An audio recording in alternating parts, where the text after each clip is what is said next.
গল্পে স্বল্পে তরুণে আপনাদের স্বাগত। বাংলা সাহিত্য ভাণ্ডারে ছোট গল্পের সম্ভার অতুলনীয়। মণিমাণিক্য খচিত সেই সব ছোট গল্প নিয়েই আপনাদের সামনে আমি তরুণ।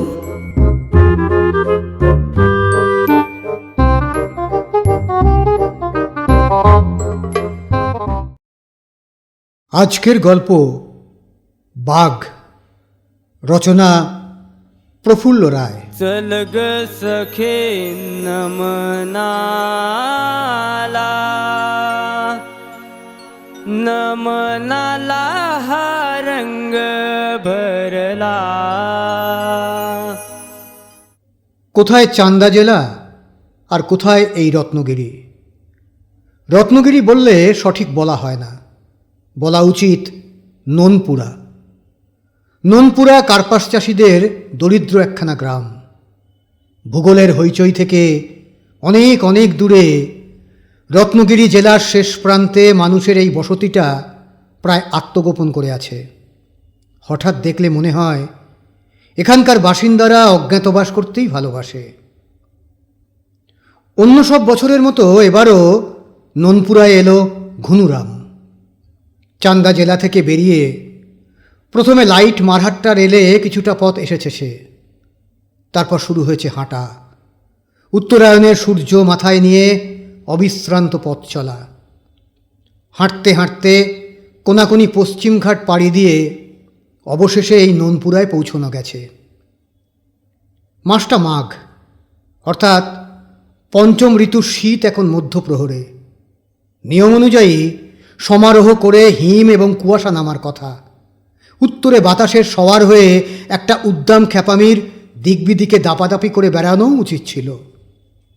কিন্তু জগতের আর যেখানে যা খুশি চলুক, মহারাষ্ট্রের এই প্রান্তে কিন্তু বিপরীত রীতি। এখানে হিম নেই, কুয়াশাও নেই। উত্তরে বাতাসটাকেও কেউ বুঝি খাপে পুড়ে খাপটার মুখ বন্ধ করে দিয়েছে। আকাশময় এখনও এই মাঘে টুকরো টুকরো ইতস্তত মেঘ ছড়ানো। আষাঢ় শ্রাবণের পর কতদিনই তো পার হয়ে গেছে, তবু রত্নগিরি জেলা বর্ষাকে বুঝি প্রাণ ধরে বিদায় দিতে পারেনি। আকাশ জুড়ে আষাঢ় শ্রাবণের স্মৃতি সাজিয়ে রেখেছে। 5 বছর ধরে শীতের মাঝামাঝি এই সময়টায় চান্দা থেকে ননপুরায় আসছে ঘুনুরাম। এখন সারা মহারাষ্ট্র জুড়ে শুরু হয় গণপতি উৎসব। গণেশ পুজোর আয়োজন করেনি এমন একটি বাড়িও এখানে খুঁজে পাওয়া যাবে না। গণপতি পুজো মহারাষ্ট্রের জাতীয় উৎসব। উৎসবটা চলে দিন 10 ধরে, কিন্তু সেটা ঘিরে যে উৎসাহ, যে উদ্দীপনা, তার মেয়াদ মাসখানেক। সেই মাতামাতির ঢেউ রত্নগিরির সুদূর অভ্যন্তরে কার্পাস চাষিদের স্তিমিত নগণ্য গ্রামখানাতেও এসে লাগে। উচ্ছ্বসিত দুর্বার এক স্রোতে ননপুরা তখন ভেসে যায়। গণপতি উৎসবের সময় প্রতি বছর ঘুনুরাম যে ননপুরায় আসে সেটা অকারণে নয়। ননপুরায় এসে বাঘ সাজে সে। বাঘ সেজে মানুষকে আনন্দ দিয়ে তার কিছু রোজগার হয়। বাঘের সাজ গায়ে নিয়ে আর প্রকাণ্ড ল্যাজ লাগিয়ে কার্পাস চাষিদের দুয়ারে দুয়ারে এ সময় ঘুনুরাম নেচে বেড়ায়। সে যেখানে যায় সেখানেই সাড়া পড়ে যায়। বাঘের সং দেখবার জন্যে ঘরের বউরা, বাচ্চারা, বয়স্করা, প্রাচীনেরা, কিশোরীরা, জোয়ানেরা, যুবতীরা সবাই হুড়মুড় করে ছুটে আসে। মুহূর্তে তাকে ঘিরে সমস্বরে চারিদিক মুখর করে তোলে, ও মা আলো, ও মা আলো, অর্থাৎ বাঘ এসেছে, বাঘ এসেছে। এই পার্বণের দিনে ঘুনুরাম এসে বাঘ সেজে নেচে নেচে আনন্দের স্রোতে ভাসিয়ে নিয়ে যাবে, সেজন্য ননপুরা গ্রামখানা সারা বছর অধীর আগ্রহে প্রতীক্ষা করতে থাকে। ঘুনুরামও তাদের নিরাশ করে না, বাঘ নাচের সঙ্গে গানও জুড়ে দেয়। গণপতি বাপ্পা মোরয়া, পুরছা বর্ষে লোকয়া। গণপতি বাপ্পা মোরয়া, পুরছা বর্ষে লোকয়া। অর্থাৎ হে সিদ্ধিদাতা গণেশ, আগামী বছর আরও তাড়াতাড়ি এসো, ইত্যাদি ইত্যাদি। নাচ গানের ফল খুব একটা খারাপ হয় না, বরং তা বেশ লাভজনকই। ননপুরার মানুষ গরিব হতে পারে, কিন্তু হৃদয় তাদের দরিদ্র নয়। যার যা সাধ্য অক্লেশে হাসি মুখে তাই তারা ঘুনুরামের ঝুলিতে ঢেলে দেয়। 1 মাস এখানে কাটিয়ে ঘুনুরাম যখন আবার চান্দা জেলায় ফিরে যায়, তখন তার প্রাপ্তির তালিকা খুব একটা ছোট মাপের হয় না। খানচারেক নতুন ধুতি, নগদ 10-12টা টাকা, মন্দেরেকের মতো চাল, অজস্র চুট্টা, কিছু কার্পাস তুলো এবং আরও টুকিটাকি অনেক কিছুই তার ঝোলাটিকে ভরে তোলে। জগতে ঘুনুরাম একা। 4খানা ধুতিতে সারা বছর বেশ ভালোভাবেই কেটে যায়। চুট্টাও তার কিনতে হয় না। মন্দেরেকের মতো যা চাল মেলে তাতে 3টে মাস সে নিশ্চিন্ত। বাকি 9 মাসের জীবন তার একেবারেই অনিশ্চিত। জীবিকার জন্য এই সময় চান্দা জেলায় ঘুনুরামকে নানা ভূমিকায় দেখা যায়। কখনো সে ভূমিহীন কৃষাণ, কখনো মালটানা কুলি, কখনো তাকে পিডব্লিউডির রাস্তা বানাতে দেখা যায়, কখনো সম্পন্ন গৃহস্থের মোষ চড়ায় সে, কখনো আগুনের হলকার মতো বৈশাখের গনগনে দিনগুলোতে পাহাড়ি ঝর্ণা থেকে মহাজনদের জন্য বাঁক করে জল নিয়ে আসে। আবার কখনো পুরোপুরি বেকার সে। এত করেও কারো মন পায় না ঘুনুরাম। খিস্তি, গালাগালি এবং মারও প্রায় ন্যায্য পাওনা হিসেবে জোটে। এত করেও বাকি 9 মাসের জন্য ঘুনুরাম নিশ্চিন্ত হতে পারে না। কাজেই সারা বছরে অন্তত 3টে মাসের নিরাপত্তার জন্য সে যে গণপতি উৎসবের সময় ননপুরায় ছুটে আসবে, এর মধ্যে বিস্ময়ের কিছু নেই। 3 মাসের খোরাকি আর সারা বছরের জামা কাপড়, এর জন্য তো বটেই, অন্য আকর্ষণেও ছুটে আসে ঘুনুরাম। সেই আকর্ষণটার কেন্দ্রে বসে আছে রতি। 5 বছর ধরে রতিদের বাড়িতেই উঠছে সে। গণপতি উৎসবের 1টা মাস ওখানেই কাটিয়ে যায় ঘুনুরাম। সারাটা বছর রত্নগিরির এই অজ্ঞাতবাস থেকে যেন অবিরত হাতছানি দিতে থাকে মেয়েটা। আর হৃৎপিণ্ডের কোনো অদৃশ্য শিকড়ে বুঝি টান পড়ে ঘুনুরামের। 11টা মাস কোনো রকমে কাটিয়ে বছরের শেষে বিচিত্র এক ঘোরের মধ্যে ননপুরায় চলে আসে সে। এছাড়া আরও একটা কারণ আছে। নিজের দীপ্তিহীন অর্ধাহার, অনাহার এবং অগৌরবের জীবনে এই 1টা মাসই যা কিছু মর্যাদা পায় ঘুনুরাম। ননপুরায় মানুষ বাঘের সং দেখেই শুধু আনন্দ পায় না, তাকে দুর্লভ এক গৌরবের সিংহাসনেও বসিয়েছে। বাঘের সাজ গায়ে না থাকলেও সবাই, বিশেষত যুবতী মেয়েরা, তার দিকে আঙুল বাড়িয়ে ফিসফিস গুঞ্জনে মেতে ওঠে। প্রাচীনেরা 1 বছর উৎসব শেষ হতে না হতেই পরের বছর আসার জন্য অনুরোধ জানায়। যাকে জগতের কোথাও কেউ ডাকে না, খোঁজে না, চান্দা জেলার সেই ঘুনুরাম ননপুরার মানুষদের কাছে পরম বিস্ময়ের মতো। এবার ননপুরায় এসে ঘুনুরাম যখন পৌঁছল, সূর্যটা তখন আকাশের মধ্যবিন্দুতে। মাথায় একটা জীর্ণ টিনের বাক্স, সেটার ভেতর তার যাবতীয় পার্থিব সম্পত্তি, যেমন ভূষো কালি, পাটকিলে আর হলুদ রং, লোমশ টুপি, বাঘের মতো দাঁত, নখ, গোঁফ, লেজ, কিছু খড়, প্রচুর ন্যাকড়া, বাখারি, আঠা, সরু তামার তার এবং অগুন্তি লোহার ক্লিপ, এসব বাঘ সাজার সরঞ্জাম। তাছাড়া নিজের জামা কাপড় আছে, বিছানা আছে। 1টা মাস থাকতে হবে, তাই চাল, ডাল, আটা, মরিচ, মশলা ইত্যাদি আনতে হয়েছে। মাথার উপর দুপুরের সূর্য, পেটের ভেতর আগুন জ্বলছে। তাছাড়া কটা দিন সমানে পশ্চিমঘাটের চড়াই উতরাই ভেঙেছে। অতএব কোথাও দাঁড়ালো না ঘুনুরাম। শ্রান্ত শরীর নিয়ে লম্বা লম্বা পা ফেলে যে রাস্তাটা সোজা দক্ষিণে গেছে সেটা ধরে এগিয়ে চলল। আপাতত 3টে জিনিস তার ভীষণ প্রয়োজন। প্রথমে স্নান, তারপর কিছু খাদ্য, অবশেষে বিকেল পর্যন্ত টানা একখানা ঘুম। গ্রামটা আধা পাহাড়ি আধা সমতল। চারিদিকে ছড়ানো বাড়িগুলো জায়গাটার সঙ্গে তাল মিলিয়ে যেন মাথা তুলেছে। পশ্চিম ঘাটের চাই চাই পাথর কেটে সেগুলো তৈরি। সেগুলোর মাথার ওপর অবশ্য ভাঙাচোরা টিন অথবা বুনো ঘাসের ছাউনি। হঠাৎ দেখলে মনে হয় অর্ধ পশু গঠন আদিম মানুষের সারি সারি দুর্গ বিশেষ। ননপুরার দক্ষিণ প্রান্তে সর্বশেষ যে টিলাটি, তার মাথায় শিবল নায়কের বাড়ি। শিবলেরই মেয়ে রতি। সরাসরি সেখানে চলে এলো ঘুনুরাম। শিবলকে বাড়িতেই পাওয়া গেল। সামনের দিকে যে বারান্দা, তার একটা খুঁটিতে ঠেসান দিয়ে চুটটা ফুঁকছিল সে। বহুকালের প্রাচীন একখানা পাথর দিয়ে তার বিশাল দেহটির যেন সৃষ্টি। পৃথিবীতে অনেককাল টিকে আছে শিবল। বছরের পর বছর নানা দুর্যোগ তার শরীরে অসংখ্য ক্ষয় ধরিয়েছে। মাথার চুল তার ধূসর, চোখের দৃষ্টি আচ্ছন্ন।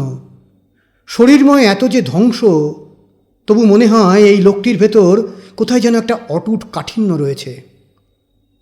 ঘুনুরামকে দেখা মাত্র চুপটা ফেলে শিবল ছুটে এলো। রীতিমতো সরবে এবং সাদরে অভ্যর্থনা জানালো সে। আরে এসো এসো সং এসো বলে ধরাধরি করে ঘুনুরামের মাথা থেকে সেই প্রকাণ্ড টিনের বাক্সটা বারান্দায় নামালো। তারপর দুজনে মুখোমুখি বসল। শিবল আবার বলল, কেমন আছো সং?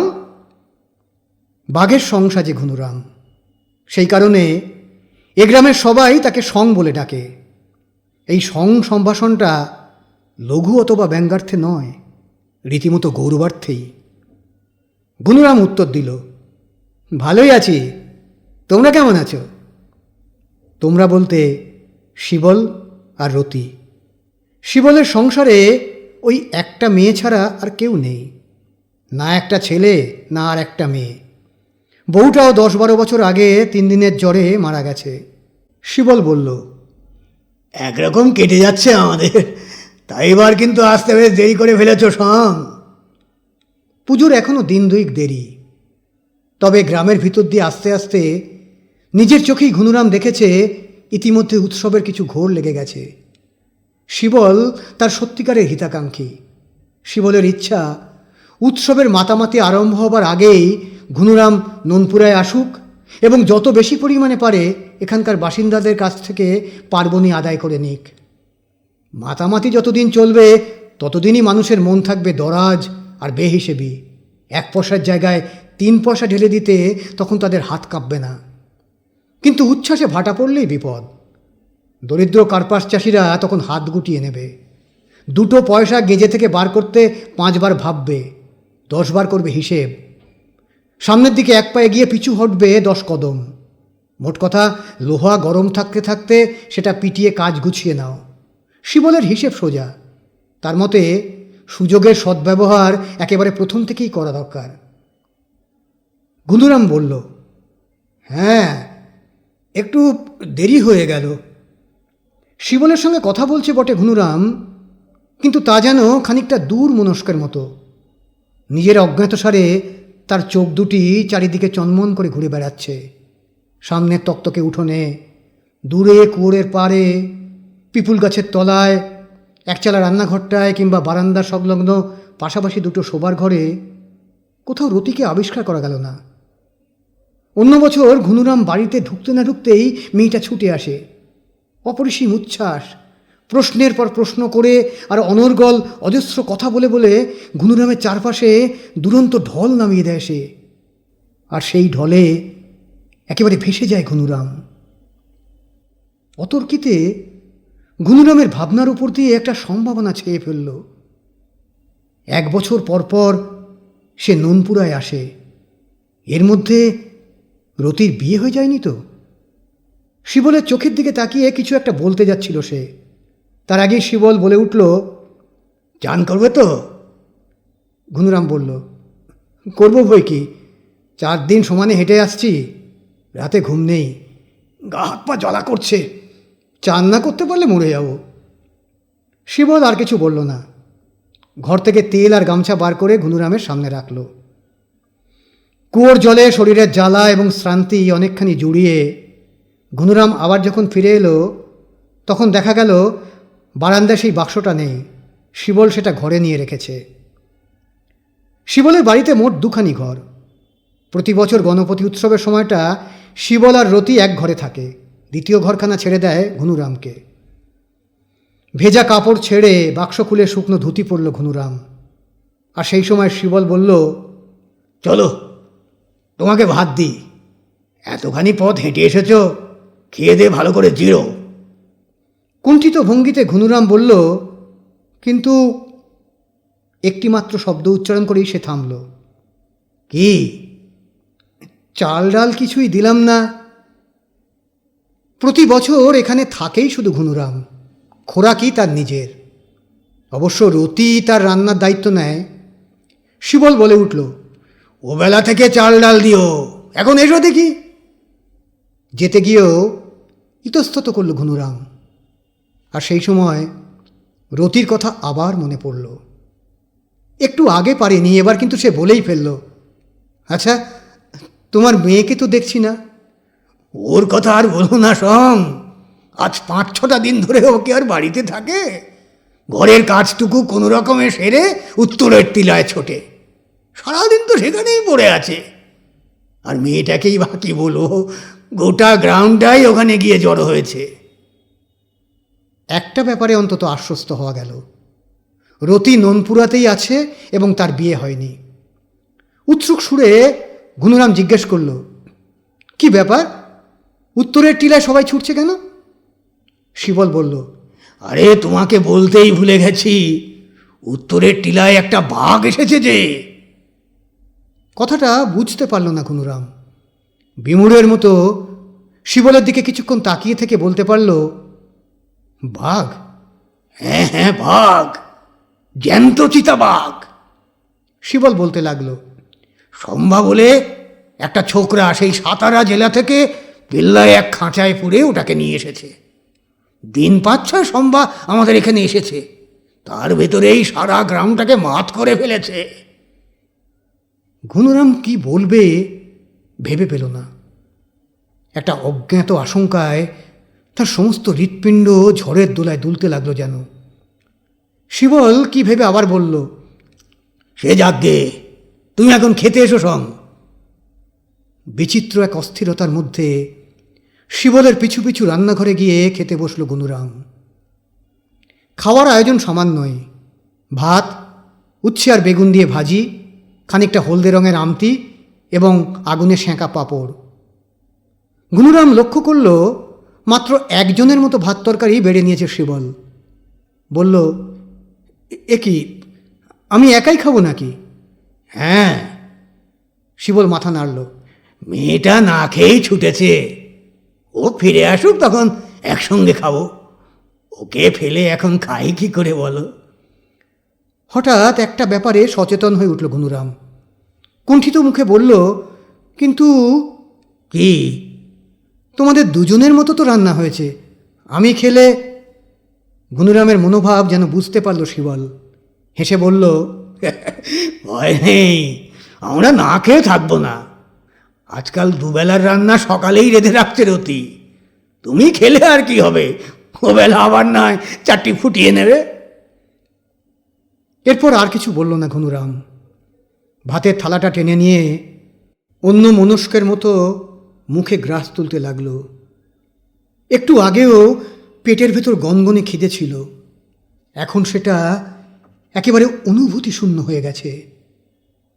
শুধু উত্তরের টিলা, একটা চিতাবাঘ আর সম্ভা নামে সাতারা জেলার অজানা অচেনা আগন্তুক তার সমস্ত অস্তিত্ব ভারাক্রান্ত করে ফেলেছে। খাওয়া প্রায় শেষ হয়ে এসেছে। সেই সময় ছুটতে ছুটতে এবং হাঁপাতে হাঁপাতে উত্তরের টিলা থেকে রতি ফিরে এলো। সঙ্গে সঙ্গে বিদ্যুৎ চমকের মতো কি যেন একটা তীব্র গতিতে ঘুনুরামের রক্তের মধ্য দিয়ে বয়ে গেল। আগের বছর কেন, গত 5 বছর ধরে ঘুনুরাম যেমন দেখেছে হুবহু সেই একই রকম আছে রতি। কালো রং মেয়েটার, কালো বললে সব বলা হয় না, তার গা থেকে তীক্ষ্ণ এক দ্যুতি যেন ঠিকরে বেরুচ্ছে। মনে হয় মেয়েটা সর্বাঙ্গে ঘাম তেল মেখে আছে। আদিবাসিনী মেয়েদের মতো উদ্দাম এবং অজস্র স্বাস্থ্য তার। নাক মুখ বেশ টানা টানা তীক্ষ্ণ, হাতের উপর কান্না, নিটোল গলাটি বেষ্টন করে রূপোর বিছে হার, কালো দেহের উপর ছটা রূপের হাট বসিয়ে দিয়েছে যেন। মুঠোর ভেতর বের পাওয়া যায় রতির কোমরখানি এমনই সরু, কোমরের নিচের দিকে বিশাল অববাহিকা, ওপর দিকে ভরাট মাংসল বুক, হলুদ রঙের ওপর কালো কালো ফুলের ছাপলা একটা শাড়ি তার দেহটিকে সাপটে ধরে রয়েছে। মেয়েটা যেন কালো ময়ূরী, চোখের দৃষ্টিতে তার ঘোর লাগা, তার মধ্য থেকে কৌতুকের খানিকটা দীপ্তিও বিচ্ছুরিত হচ্ছে। ছুটতে ছুটতে রান্নাঘরের দরজায় এসে দাঁড়িয়েছিল রতি। চোখ মুখ এই মুহূর্তে উত্তেজনায় জ্বলছে, বুকটা দ্রুত তালে ওঠানামা করছে। শিবলের দিকে তাকিয়ে সে বলতে লাগলো, বাঘটা কি সুন্দর বাবা, প্যাংলা প্যাংলা রং, তার উপর কালো কালো গোল গোল ছোপ, চোখ দুটো কাচের মতন, ল্যাচটা। শিবল সস্নে হাসল, বুঝেছি বুঝেছি, বাঘ তো নয়, একেবারে রাজপুত্তুর। আরে শোনোই না, অসহিষ্ণু সুরে রতি বলতে লাগলো, ল্যাচটা প্রকাণ্ড। বাধা দিয়ে শিবল বলল, আরে শুনেছি বাবু শুনেছি, এই 5-6 দিন ধরে কতবার তো এক কথা বললি, বাঘটার এমন চোখ, অমন নাক, তেমন লেজ, শুনতে শুনতে একেবারে ঝালাপালা হয়ে গেছি। ওই বাঘ বাঘ করে তো খেতে তেষ্টা বিসর্জন দিয়ে বসে আছো। যাও যাও যাও, চান করে এসো। রতি ফিরে যাচ্ছিল, শিবল ডেকে থামালো, আরে শোন শোন, আয় রতি, দেখ কে এসেছে। রতি ফিরে দাঁড়ালো, উত্তেজনা ঝোঁকে আগে সে লক্ষ্য করেনি। এবার দেখল রান্নাঘরের এক কোণে খেতে বসেছে ঘুনুরাম। চোখ বড় বড় করে রতি বলল, উমা, সঞ্জে, কখন এসেছ? নির্জীব সুরে ঘুনুরাম বলল, এই খানিকটা আগে। তুমি যে এখানে বসে খাচ্ছ আমি খেয়ালই করিনি। খেয়াল না করারই কথা, বাঘের গল্প নিয়ে তুমি মেতেছিলে। নতুন উদ্যমে রতি বলল, তুমি বলো, অমন চমৎকার বাঘ। কথাটা শেষ করতে পারল না রতি, তার আগেই শিবল তাড়া দিয়ে উঠল, আবার বাঘের গল্প জুড়লি? গেলি চান করতে, যা। রতি তাড়াতাড়ি বলে উঠল, পরে তোমাকে বাঘের কথা বলবো শোন, বলেই ছুটে পালালো। সর্বাঙ্গে অসীম শ্রান্তি, বিছানায় শরীর সঁপে দিলে ঘুমের আরোকে ডুবে যাবার কথা, কিন্তু কিছুতেই ঘুম এলো না। বুকের ভেতর একটা কাঁটা যেন বিঁধে আছে। কাঁটাটা যে কোথায়, হৃৎপিণ্ডের ঠিক মাঝখানে, অথবা ধমনীর পাশে, কিংবা অন্য কোথাও, ঠিক বোঝা যাচ্ছে না। সেটা যে আছে, নিদারুণ এক অস্বস্তির মধ্যে তা টের পাওয়া যাচ্ছে। আচ্ছন্ন এবং অস্থির ঘুনুরাম ঘুম এবং না ঘুমের মাঝামাঝি জায়গায় পড়ে রইল। শুয়ে শুয়ে একটা ব্যাপার সে লক্ষ্য করেছে, কোনো রকমে চান খাওয়া সেরেই আবার উত্তরের টিলায় ছুট লাগিয়েছে রতি। রতির এই পরিবর্তন ঘুনুরামের প্রাণের ভেতরটা দুমড়ে মুচড়ে বাঁকিয়ে চুকিয়ে কেমন যেন ডেলা পাকিয়ে দিতে লাগলো। অথচ অন্য সব বছর ঘুনুরাম এখানে এলে তার সঙ্গ ছাড়তে চায় না রতি। কি এক নেশার ঘরে সর্বক্ষণ তার পিছু পিছু ঘুরতে থাকে। আশ্চর্য, আজ তার সম্বন্ধে যেন বিন্দুমাত্র কৌতূহল নেই মেয়েটার। আদৌ না ঘুমিয়ে ঘুনুরাম যখন বিছানা থেকে উঠে বাইরের বারান্দায় এসে বসল, তখন আকাশের কোথাও সূর্যটাকে খুঁজে পাওয়া গেল না। ঘুনুরামের ইচ্ছা ছিল আজই ঘুম থেকে উঠে বাঘ সেজে গ্রামে বেরোবে, কিন্তু এই মুহূর্তে বাঘ সাজার মতো সামান্য উৎসাহটুকুও নিজের প্রাণের কোনো প্রান্তেই বুঝি অবশিষ্ট নেই। নিজেকে উদ্যমহীন নিরুৎসাহ এক জড়পিণ্ডের মতো মনে হচ্ছে। শিবল বাড়িতে নেই, আর রতিও সেই উত্তরের টিলায়। বারান্দায় বসে প্রায় শূন্য চোখে আকাশের দিকে তাকিয়ে রইল ঘুনুরাম। বেশিক্ষণ অবশ্য বসে থাকতে হলো না। সন্ধ্যের খানিক আগে রতি ফিরে এলো। ঘুনুরামকে বসে থাকতে দেখে বলল, আমি যখন বেরোই তখন তুমি ঘুমোচ্ছ, তা কখন উঠলে? এই একটু আগে। গুণুরাম বলল, অন্য বছর যেদিন আসো সেদিনই তো বাঘ সেজে বেরিয়ে পড়ো, কই এবার তো বেরোলে না? কাল থেকে বেরোবো ভাবছি। কেন, শরীর খারাপ নাকি? না, তেমন কিছু নয়। রতি আর কিছু জিজ্ঞেস করল না। এদিকে সন্ধ্যের অন্ধকার নেমে আসতে শুরু করেছে। লম্বা পায়ে ঘরের ভেতর চলে গেল সে। তারপর কেরোসিনের লণ্ঠন জ্বালিয়ে আবার ঘুনুরামের কাছে এলো। দু একটা সাধারণ কথার পর আবার উত্তরের টিলার বাঘের প্রসঙ্গে চলে গেল সে। জলজলে চোখে শুরু করল, জানো সং, বাঘটা যেমন সুন্দর তার খেলোয়াড়টাও তেমনি। ঘুনুরাম চকিত হয়ে উঠল। খেলোয়াড়টা আবার কে? ওই বাঘ যার, সে, নাম সম্ভা। গায়ের রং টকটকে, লম্বা চওড়া চেহারা, পাকানো গোঁফ, বাড়বি চুল। বাঘের খাঁচায় ঢুকে সে যখন খেলা দেখায় বুকের রক্ত হিম হয়ে যায়। সত্যিকারের একটা পুরুষ মানুষ। ব্যাটা ছেলে এমন হলেই মানায়। বলতে বলতে রতির গলার স্বর আবেগে কাঁপতে লাগল। চোখে তারা দুটো কেমন যেন আবিষ্ট। সম্ভা নামে অপরিচিত বাঘের খেলোয়াড়টির রূপ, গুণ এবং পৌরুষের স্তুতি শুনতে শুনতে আর রতির চোখ মুখের চেহারা দেখতে দেখতে চোখ জ্বালা করতে লাগলো ঘুনুরামের। জ্বরের রোগীর মতো কপালের দুপাশে দুটো রগ সমানে লাফাচ্ছে। হঠাৎ উঠে দাঁড়ালো সে। রতি অবাক। বাঘ এবং সম্ভা সম্পর্কে উচ্ছ্বাস থামিয়ে বলল, কি হলো সং, উঠে পড়লে যে? মাথাটা ভীষণ ঘুরছে, যাই আর একটু শুয়ে থাকি গে। রতিকে আর কিছু বলার সুযোগ না দিয়ে নিজের ঘরটিতে চলে গেল ঘুনুরাম। শরীর আর মন যত নিরুদ্যমী হয়ে পড়ুক, পরের দিন সকালে ঘুনুরামকে বেরুতে হলো। 3 মাসের নিরাপত্তা, তার উপর সমস্ত বছরের জামা কাপড়ের প্রশ্নও আছে। একেবারে বাঘ সেজেই বেরুল ঘুনুরাম। প্রথমেই সে গেল দক্ষিণ পাড়ায়। অন্য সব বছর সে আসামাত্র সারা পড়ে যেত। ঘর সংসার ফেলে সবাই বেরিয়ে আসতো বাইরে। তার পিছু পিছু একটা জমজমাট ভিড় আর মৌচাকের মতো ভনভনানি সর্বক্ষণ লেগে থাকত। এবার কিন্তু ঘুনুরামকে নিয়ে কেউ মাতল না। তাকে ঘিরে অন্যবার উদ্দীপনার যে ঢল নামে, এবছর তার ছিটে ফোটাও নেই। তবু দুয়ারে দুয়ারে ঘুরে গলার স্বর সপ্তমে তুলে সেই গানটা গাইতে লাগলো ঘুনুরাম।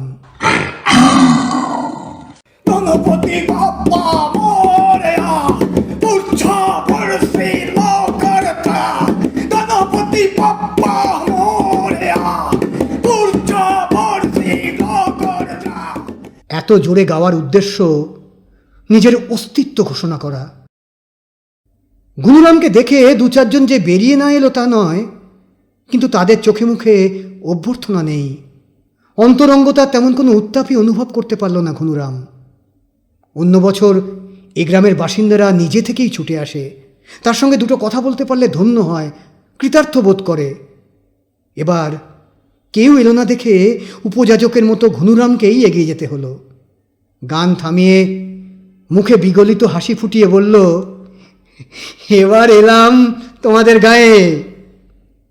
লোকগুলো বলল, আসবে বই কি? বলল বটে, কিন্তু তার মধ্যে আন্তরিকতার সুর বাজল না। 2-4 বাড়ি ঘুরে ভাউজিদের উঠোনে এসে দাঁড়াতেই ভাউজির জোয়ান ছেলেটা বলে উঠল, এবার আর নকল বাঘের নাচ আমরা দেখব না, আসল বাঘ এসেছে, তার খেলা দেখব। 5 বছর ধরে ননপুরায় আসছে ঘুনুরাম। এ গ্রামের সবাইকেই সে চেনে, নামও জানে। ভাউজির ছেলের দিকে তাকিয়ে সে বলল, আসল বাঘ নকল বাঘ কি বলছো যশবন্ত? যশবন্ত বলল, তুমি হলে নকল বাঘ, ন্যাকড়া খড়কালি ঝুলি দিয়ে বাঘ সাজো। আসল বাঘ আছে উত্তরের টিলায়। অর্থাৎ সেই সম্ভা আর তার চিতাবাঘ। ঘুনুরামের ধমনীতে রক্তস্রোত যেন থেমে যেতে লাগল। যাই হোক, সূর্যকে পশ্চিম আকাশের দেউড়ি পার করিয়ে সারা দিন পর অবসন্ন পায়ে টলতে টলতে ঘুনুরাম যখন ফিরে এলো, তখন তার ঝুলিতে মোটে 1 টাকা 20 পয়সা আর 1.5 মতো চাল। পরের দিন ঘুনুরাম গেল পূব পাড়ায়, তারপরের দিন উত্তর পাড়ায়, অবশেষে পশ্চিম পাড়ায়। যেখানেই সে যায় সেখানে একই অবস্থা। এবছর কেউ তাকে কাছে টানার জন্য একখানা হাতও বাড়িয়ে রাখেনি। উত্তাপহীন নিষ্প্রিয় অভ্যর্থনা ছাড়া কোথাও কিছু জোটে না। প্রত্যাশার ঝুলিটি প্রতিদিন প্রায় শূন্যই থেকে যায় ঘুনুরামের। এ গ্রামের বাসিন্দাদের অনেকেই প্রকাশ্যে জানিয়ে দিয়েছে বাঘের সং দেখতে তারা আর উৎসাহী নয়। সত্যিকারের অরণ্যচারী জীবন্ত বাঘ যখন এসেই পড়েছে তখন তাকে দেখেই তারা পরিতৃপ্ত হবে। অনেকে আবার কিছুই বলেনি। তবে উত্তরের টিলার চিতাবাঘদের দিকেই যে তাদের প্রবল অনুরাগ সেটুকু অনায়াসেই টের পাওয়া যায়। কদিন ঘুরেই ঘুনুরাম বুঝতে পারল এবছর আর সুবিধে হবে না। একটা গাঢ় গহন শঙ্কার ছায়া তার সমস্ত সত্তার উপর অনড় হয়ে বসেছে যেন। 3টে মাস নিরাপত্তার জন্য নুনপুরায় আসে সে, কিন্তু কার্পাস চাষিদের মুঠি এবার তার প্রতি এত কৃপণ যে সপ্তাহখানেকের মতো খোরাকিও উঠবে কিনা সন্দেহ। এবার মত্ততার সব স্রোত, সব ঢল উত্তরের টিলার দিকে। যে মানুষ 9টা মাস অর্ধাহারে প্রায় পশুর জীবন কাটায় তার পক্ষে বাকি 3 মাস আয়েসি না হলেও চলে।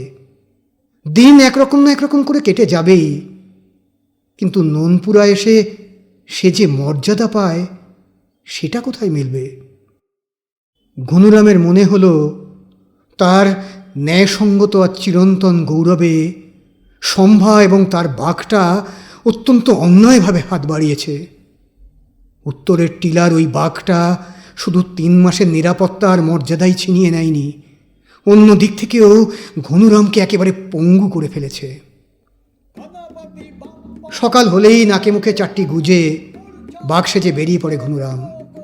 সমস্ত দিন নেচে গেয়ে নুনপুরা গ্রামের মনোহরণের চেষ্টা করে সন্ধ্যের মুখে শিবল নায়কের বাড়ি ফিরে আসে। ফিরে কোনোদিন রতির দেখা মেলে, তবে বেশিরভাগ দিনই সে থাকে উত্তরের টিলায়। অবশ্য সন্ধ্যের অন্ধকার নামার পর আর বাইরে থাকে না রতি, বাড়ি ফিরে আসে। বাঘের সাজ খুলে কালিঝুলি ধুয়ে আসতে আসতে রাতের বয়স অনেকটাই বেড়ে যায়। সেই সময় রতি খেতে ডাকে। খেতে খেতে নানা কথা হয়।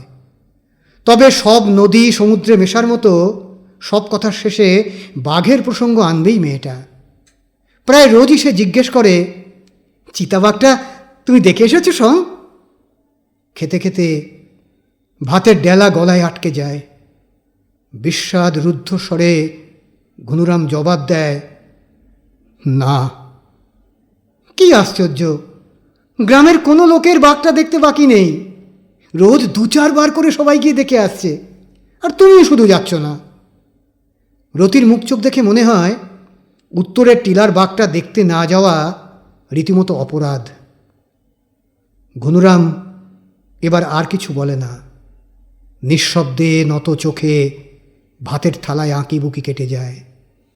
রতি তাড়া লাগায়, কালই কিন্তু যাবে সং, নিশ্চয়ই যাবে। অমন চমৎকার বাঘ জীবনে আর কখনো দেখনি, আর দেখতেও পাবে না। তাছাড়া ওই খেলোয়াড় সম্ভা, কি মজাদার লোক যে সে, তোমায় কি বলবো সং। অদ্ভুত ব্যাপার, অন্য বছর তাকে দেখাবার জন্য নুনপুরা গ্রামের সবাইকে টেনে টেনে বাড়িতে নিয়ে আসতো রতি।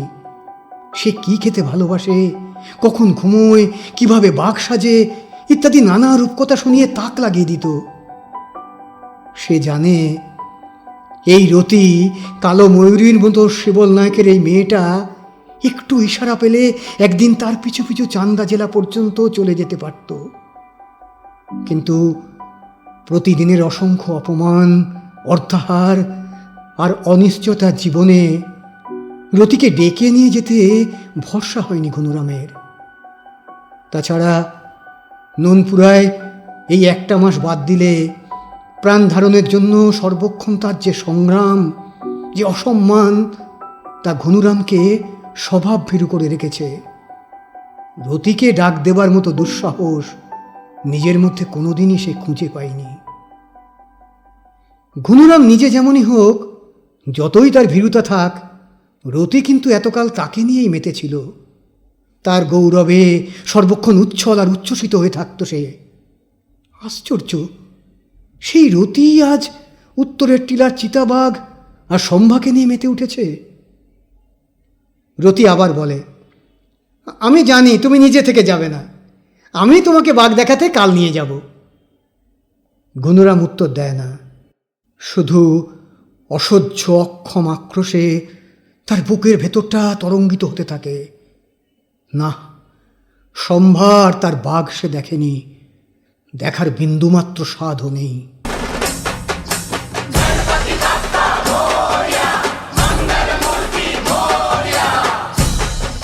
দেখতে দেখতে গণেশ পুজো এসে গেল। ননপুরা গ্রামের উত্তেজনা, উদ্দীপনা এবং মাতামাতি এখন শীর্ষবিন্দুতে।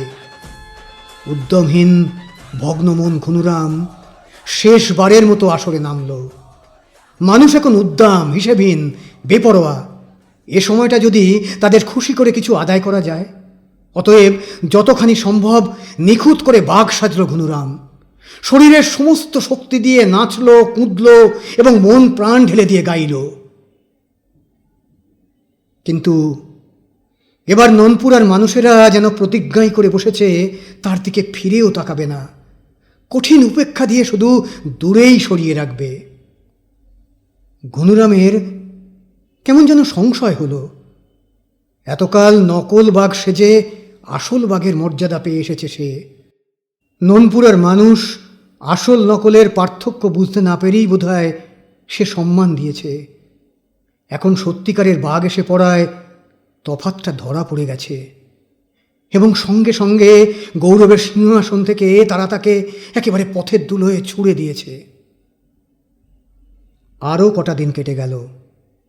ব্যর্থ, পরাভূত, হতাশ ঘুনুরাম আজকাল আর বাঘ সেজে গ্রামে বেরোয় না। কী বা হবে বেরিয়ে? শুধু শিবল নায়কের বারান্দায় দু হাঁটুর ফাঁকে মুখ রেখে শূন্য দৃষ্টিতে আকাশের দিকে তাকিয়ে থাকে আর ভাবে, উত্তরের টিলার যে বাঘটা তার সমস্ত মর্যাদা ছিনিয়ে নিয়েছে সেটা কেমন? একদিন সে পণ করেছিল বাঘটা দেখতে কোনোদিনই যাবে না। ননপুরা গ্রামের আর সব জায়গাতেই গেছে সে, শুধু ওই উত্তরের টিলাটাই এতদিন বাদ থেকেছে। কিন্তু ধীরে ধীরে প্রবল বিতৃষ্ণা দিয়ে গড়া শপথের ভিতটা কখন যে শিথিল হয়ে গেছে খেয়াল নেই। ঘুনুরাম স্থির করল বাঘটা দেখতে যাবে। বিচিত্র এক বিদ্বেষ আর উত্তেজনার মধ্যে সেদিন সারা দুপুর বসে বসে বাঘ সাজল ঘুনুরাম। তারপর সূর্যটা যখন পশ্চিম আকাশের দিকে অনেকখানি নেমে গেছে, সেই সময় পায়ে পায়ে উত্তরের টিলায় চলে এলো। আজ গণপতি উৎসবের পঞ্চম দিন। ঘুনুরাম এসে দেখল উত্তরের টিলায় একেবারে মেলা বসে গেছে। এখানে ভিড় জমাতে ননপুরা গ্রামের কেউ বুঝি আর বাকি নেই। আর ভিড়টার একেবারে সামনে দাঁড়িয়ে রয়েছে সেই কালো ময়ূরী, রতি। সত্যিই দর্শনীয় ব্যাপার। ভিড় যেখানে শেষ হয়েছে তারপরেই লাল শালুর একটা শামিয়ানা খাটানো। সেটার ঠিক নিচে বিশাল লোহার খাঁচা, তার ভেতর একটা চিতাবাঘ শুয়ে আছে। আর খাঁচায় হাত রেখে একটি টানটান চেহারা যুবক দাঁড়িয়ে রয়েছে। সেই বোধ হলো খেলোয়াড়, সাতারা জেলার সম্ভা। রতি যা বলেছিল মিথ্যে নয়, সত্যিই সম্ভা সুপুরুষ। শরীরময় থরে থরে সাজানো পেশি, তার হাত পা, চওড়া কবজি, বিস্তৃত বুক সবই বলশালিতার প্রতীক। বাবরি চুলে বাঁকা স্মৃতি, নাকের নিচে সূক্ষ্ম শৌখিন গোঁফ, চোখের দৃষ্টিতে খানিকটা অবজ্ঞা মেশানো। পরনে গোলাপি গেঞ্জি আর খাটো হাফ প্যান্ট, হাতে লিকলিকে ছড়ি। ভিড়টার উপর দিয়ে ধীরে ধীরে চোখ দুটি একবার ঘুরিয়ে নিয়ে সম্ভা আরম্ভ করল, এ বাঘ বড় তেজি, খোদ সাতপুরা পাহাড় থেকে 15 দিন আগে ধরা হয়েছে, কিন্তু আমি একে বস মানিয়েছি। এ আমার কথায় ওঠে, আমার কথায় বসে, হাত জোর করে নমস্কার করে, ইচ্ছে হলে গানও গায়। বাঘের গুণ সম্বন্ধে লম্বা একখানা ফিরিস্তি দিয়ে সম্ভা যা করল তাতে সবার শ্বাস যেন রুদ্ধ হয়ে আসতে লাগলো। চকিতে খাঁচার একটা পাল্লা খুলে ভেতরে ঢুকে পড়ল সে। তারপর বাঘটার কাছে গিয়ে ছড়ির এক খোঁচা মেরে বলল, ওঠ বেটা ওঠ, দুনিয়াকে একটা সেলাম ঠুকে নাচ দেখা। বাঘ কিন্তু উঠল না, চোখ দুটো বার কয়েক পিটপিট করে আবার ঘুমিয়ে পড়ল। শম্ভা অনেক খোঁচাখুচি এবং টানাটানি করল, এমনকি তার মুখ খুলে একখানা হাত পুড়ে দিল, কিন্তু বাঘটার কোনো বিকার নেই। ঘুমের আড়কে সে ডুবেই রইল। এদিকে সামনের ভিড়টা স্তব্ধ, একেবারে মন্ত্রমুগ্ধ।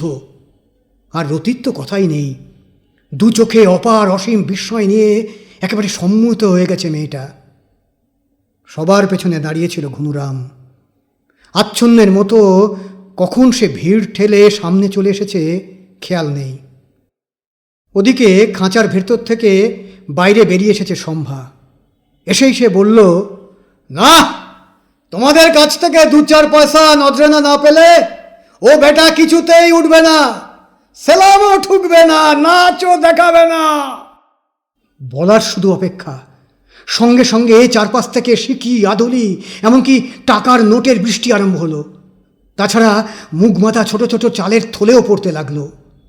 স্তম্ভিত ঘুনুরাম দেখতে লাগলো, এর আগে 1 মাস ঘুরে ঘুরে এই গ্রাম থেকে সে যা আদায় করতে পেরেছে, একদিনেই তার 10 গুণ বেশি পেয়েছে ওই শম্ভা আর তার বাঘ। হঠাৎ ঘুনুরামের মনে হলো, জগতে যাদের কাছে যত বঞ্চনা, যত অপমান, যত অমর্যাদা সে পেয়েছে, খাঁচার মধ্যে সাহিত ওই বাঘটা তাদের সবার প্রতিনিধি। বাঘটা তার সমস্ত গৌরব ছিনিয়ে নিয়েছে, মনপুরা গ্রামকে তার কাছ থেকে অনেক দূরে সরিয়ে দিয়েছে। এমনকি কালো ময়ূরীর মতো ওই মেয়েটাকে পর্যন্ত সম্মোহিত করে ফেলেছে। অসম্মানের শেষ প্রান্তে পৌঁছে এই প্রথমবার নিজের শৌর্যে জ্বলে উঠতে চাইল ঘুনুরাম। হঠাৎ শম্ভার উদ্দেশ্যে চিৎকার করে উঠল সে, একটা মরা বাঘ নিয়ে বাহাদুরি দেখানো হচ্ছে। পয়সা কুড়োতে কুড়োতে চকিত হলো শম্ভা। তারপর বিদ্যুৎ বেগে উঠে দাঁড়িয়ে ঘুনুরামের দিকে তাকালো। বাঘের সংটাকে দেখতে দেখতে তার ভুরু দুটো ধীরে ধীরে কুঁচকে যেতে লাগলো। চোখের দৃষ্টি তার স্বভাবের সেই বাঁকা বিদ্রুপে তীক্ষ্ণ হতে লাগলো। চিবিয়ে চিবিয়ে অবজ্ঞার সুরে সে বলল, কি, আমার বাঘটা মরা? নিশ্চয়। আর তুই বুঝি জ্যান্ত বাঘ? সোমবার বলার ভঙ্গিতে চারপাশের ভিড়টা হো হো করে উদ্দাম হাসিতে ভেঙে পড়ল। আর সেই হাসির আওয়াজ ডুবিয়ে দিয়ে গর্জে উঠল ঘুনুরাম, হ্যাঁ নিশ্চয়ই, আমি জ্যান্ত বাঘ। এক মুহূর্ত কি ভাবল শম্ভা, তারপর আগের মতোই চিবিয়ে চিবিয়ে বলল, কে জ্যান্ত আর কে মরা একবার পরখ করবি? লড়বি আমার বাঘটার সঙ্গে? ঘুনুরাম লক্ষ্য করল চারপাশের মানুষগুলো এবার আর হাসল না। দুরন্ত দ্রুত গতিতে তার সত্তার মধ্যে দিয়ে কি একটা প্রতিক্রিয়া ঘটে গেল যেন। মনে হলো ওই বাঘটার সঙ্গে যুদ্ধে নামলে সে তার হারানো গৌরব আবার ফিরে পাবে। ঘুনুরাম বলল, হ্যাঁ হ্যাঁ হ্যাঁ লড়ব, আয় তবে। বলে বাঘের খাঁচার পাল্লা খুলতে শুরু করলো শম্ভা। শেষে কিছু হলে আমায় দোষ দিবি না। না, দেব না। অন্য মনুষ্যের মতো কথা কটা বলে আর একবার ভিড়টার দিকে তাকালো ঘুনুরাম। রতিকে দেখল, অনুভব করল সবার হৃৎপিণ্ড থমকে গেছে, নিঃশ্বাস পড়ছে না কারো। স্তব্ধ নিষ্পলকে সকলে তাকিয়ে আছে তার দিকে। সবাইকে দেখে নিয়ে বিচিত্র ঘোরের মধ্যে খাঁচায় গিয়ে ঢুকল ঘুনুরাম। সঙ্গে সঙ্গে শম্ভা পাল্লা বন্ধ করল। খানিক আগে শম্ভা যখন খাঁচায় ঢুকেছিল তখন বাঘটা বার কয়েক চোখ পিটপিট করেই ঘুমিয়ে পড়েছিল। কিন্তু ঘুনুরাম ঢুকতেই চোখ মেলে অদ্ভুত দর্শন একটা জানোয়ারকে দেখে কি যেন বুঝতে চেষ্টা করলো। তারপর গা ঝাড়া দিয়ে ল্যাজ দুলিয়ে উঠে দাঁড়ালো এবং ঘুনুরাম কিছু বুঝবার বা করবার আগেই তার ঘাড়ের কাছে প্রচণ্ড এক থাবা এসে পড়ল। পর মুহূর্তেই আর একটা, সঙ্গে সঙ্গে তার মনে হলো চেতনাটা যেন ক্রমশ গভীর অন্ধকারে ডুবে যাচ্ছে। চারপাশের লোকগুলো বোধহয় ভয়ার্ত চিৎকার জুড়ে দিয়েছে, কিন্তু তা বুঝতে পারছে না ঘনরাম। মনে হচ্ছে দুরাগত ক্ষীণ একটা গুঞ্জন কানে এসে লাগছে। সেটাও বেশিক্ষণ শোনা গেল না। আহত, রক্তাক্ত, মূর্ছিত ঘনরাম মুহূর্তে লুটিয়ে পড়ল। জীবনে চিরদিন বাঘের সঙ্গই সেজেছে ঘনরাম। এই একবারই বাঘ হয়ে উঠতে চেয়েছিল সে।